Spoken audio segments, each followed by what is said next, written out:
இந்த கதையின் பெயர் மூத்தோர் சொல் கேள். ஒரு தாய் நாய் அதன் குட்டிகளுடன் ஒரு வயலின் அருகில் வசித்து வந்தது. எப்பொழுதும் தாய் நாய் குட்டிகளிடம், எங்கு வேண்டுமானாலும் சென்று விளையாடுங்கள், ஆனால் அந்த கிணற்றின் அருகே செல்ல வேண்டாம் என்று கூறியிருந்தது. அன்னை ஏன் கிணற்றின் அருகே செல்ல வேண்டாம் என்று கூறுகிறார்? அப்படி அங்கு என்னதான் இருக்கிறது என யோசித்த ஒரு குட்டி நாய் கிணற்றின் அருகே சென்று எட்டிப் பார்த்தது. அச்சமயம் நாயின் பிரதிபலிப்பு நீரில் தோன்றியது. குட்டி நாய் என்னென்ன செய்கிறதோ அதை கிணற்று நீர் பிரதிபலித்தது. ஆனால் கிணற்றின் உள்ளே இருக்கும் வேறொரு நாய் தன்னை கேலி செய்வதாக எண்ணிய குட்டி நாய் அந்த கிணற்றிலிருக்கும் நாயுடன் சண்டையிடும் நோக்கில் கிணற்றில் குதித்தது. குதித்த பின்னர்தான் நாய்க்குப் புரிந்தது அது தனது பிரதிபலிப்பு என்று. மேலே எப்படி செல்வது என்று அறியாமல் குரைத்துக் கொண்டே நீரில் நீந்திக் கொண்டிருந்தது குட்டி நாய்.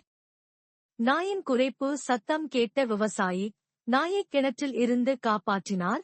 அச்சமயம் தாய்நாயின் அறிவுரையை மீறியது எத்தனை பெரிய தவறு என்று உணர்ந்து கொண்டது. இந்த கதையின் நீதி, மூத்தோர் வார்த்தையை எப்பொழுதும் காது கொடுத்து கேளுங்கள்.